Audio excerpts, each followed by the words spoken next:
Hello everyone and welcome back to the channel. Today we'll be continuing to part 5 of What If Goku Wasn't a Saiyan. If you haven't seen part 4, there's a title card where you can go check it out and see what happened in the last part, but today we'll be going into continuation of Z. With no threats for the next few years, what will the Z fighters do? What happened to Vegeta? What kind of training will Goku do to keep growing? All that and more will be answered in this video. Also, if y'all are interested, I own a Discord server for anyone who wants to join and talk more about Dragon Ball with me and other viewers. Maybe give out some of your own ideas of what ifs, and maybe in the future I could do them. Check the link in the description down below.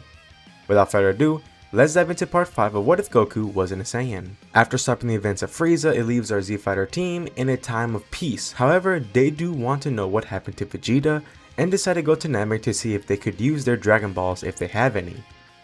The group that goes would be Goku, Piccolo, Future Trunks, and Gohan, as they all go to Namek while they also train while heading towards Namek. It would take them a month to arrive, as this would be weird for Piccolo seeing his home planet for the first time, and luckily in this timeline Namek is never in danger. Goku, showing his friendly face, talks to the Namekians and explains their situation. Being trusting, I could see them openly wanting to help them, and they would even meet Grand Elder Guru. He could read the minds of all of them and see the good within their hearts, so he would allow them to use the Dragon Balls, but would also unlock all of their potentials too. Piccolo wouldn't see much of a growth, only going from 20 million to 25 million, Goku would go from 8 million to 20 million, Future Trunks would go from 5 million to 10 million, and Gohan would go from 2 million to 7 million. Now for the reason Goku got a big boost is obvious, as Guru could sense something unique within Goku, telling Goku that he is close to achieving something big as his next step for his form that he already has, and he must continue to grow stronger. After that, they're able to summon Porunga and try to wish Vegeta back to life, but Porunga notifies them that Vegeta is still alive. Goku then asks if Vegeta can be brought back to Earth, but Porunga tells him that Vegeta refuses. This shocks them all, but they can't do much about it. They thank the Namekians, but before they leave, Guru offers the Namekian that they can bring back home so they can have their own set of Dragon Balls, as Goku would then thank Guru as the Z Fighters meet Dende for the first time, as they would return home. Once they return, they bring the news that Vegeta is alive but does not want to return to Earth, as this surprises Raditz and Nappa, with Nappa being the only one who is upset about it. Now with having their own Dragon Balls again, everyone would continue on with their lives, most Z Fighters keeping up with their training rather than slacking off. Yamcha would continue training with his son from the future, as Future Trunks is taken in by his parents from another timeline.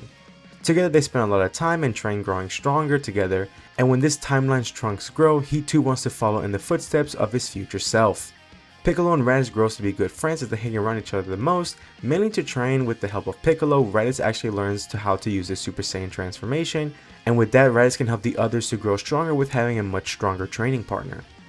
With the Sun family, both Goku and Gohan would train. Goku is on the hunt for this new power that is within him that Guru told him about, and even trains with the likes of Piccolo and Raditz. As for Gohan, he still focuses on his studies, but cares more about growing stronger, training with his dad, and even Future Trunks too.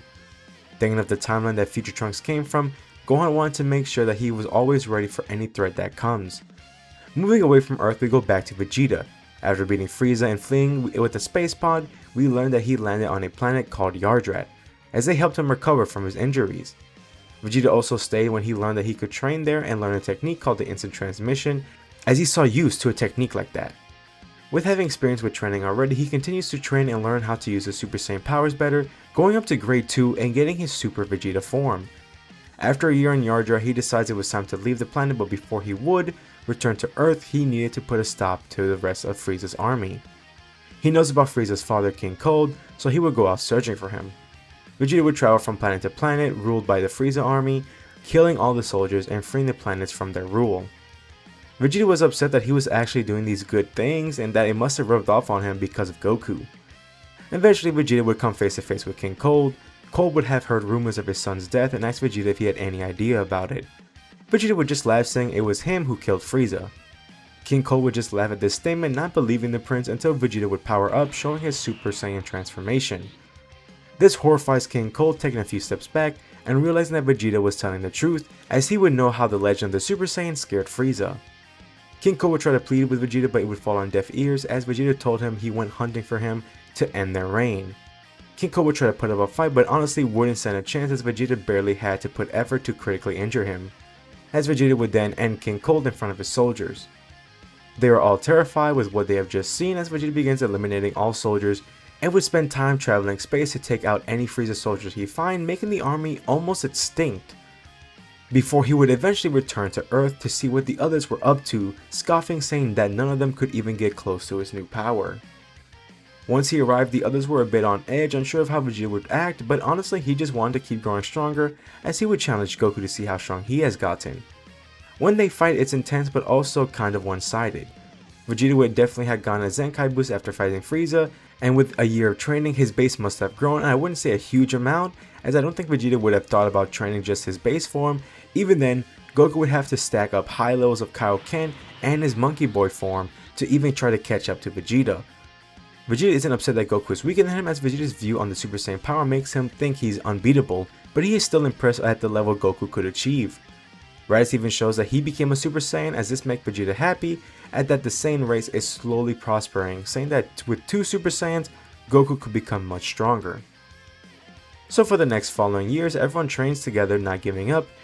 Piccolo will be the first to be able to perfect the Kaioken technique, learning to be able to use the technique without the physical drawbacks. It still consumes a lot of ki and stamina, but now Piccolo wouldn't have to worry about breaking his body apart. The other humans do take time to learn from Piccolo to try to perfect their Kaioken as well, as honestly, there isn't much for them to learn to help them grow stronger, so they will take everything they can get. Meanwhile, the Saiyans are the only ones not to focus in on it too much. Gohan would go to high school as normal and would help others, so his Great Saiyaman arc would play out the same, minus the whole Golden Warrior part. And I would think he would still meet Videl like normal, even if Hercule wouldn't be super famous like he was normally. Goten and Trunks would still be their same ages, being normal kids but training from time to time, but honestly wouldn't play a big role in the storyline, being normal kids with normal lives. During this big time jump, I have no doubt that Vegeta and Raditz both would have perfected the Super Saiyan transformation and even tapped into Super Saiyan 2 transformation. Thanks to the Saiyans, everyone would use them to train to grow stronger, even if they all grow much slower than the Saiyans. With Goku, he would be training non-stop, as that is his favorite thing to do. He would no doubt master Kaioken, but still wouldn't reach this new level. He would spend some time at King Kai and even the other world to learn anything else he could to grow any stronger, and his time at the other world, he would learn the fusion dance. It wouldn't boost his own strength to help him grow stronger, but if they needed to use it to grow strong fast for any potential threat, then he would know how to use it. But he thinks about who he can even fuse with, thinking Vegeta would be the best, but isn't sure if the fusion would allow Vegeta to use a Super Saiyan transformation form. Goku would get more visions like he did when he unlocked his Monkey Boy form, as he would then see himself, but he would look very different. From his hair much longer, with his eyes no longer being the bright red that his Monkey Boy form was. Goku is stunned and thinks that this could be it, the transformation that Guru told him about. Goku hopes that he could obtain this transformation soon, but unknown to him, that time better come soon, as a threat is looming on planet Earth and they would need all the power they can get for this upcoming threat. And that's going to leave it off for now. I know this was a shorter part and more of a filler part, but this time skip, the Z-Fighters had a lot to do during the time skip until the Buu saga. Tell me how you think about the 5th part and how it did with the continuation of this What If. When will Goku achieve this new form? Will Vegeta and Raditz have to take the lead of the threat against Buu? Are they even strong enough to protect the planet? What could have happened differently? Leave your thoughts down in the comments down below. I would love to hear them. If y'all are interested and enjoyed, please leave a like and subscribe. Hit the notification bell to be alerted whenever I post another part. Thank you so much for watching, and I will see y'all in the next part. See ya.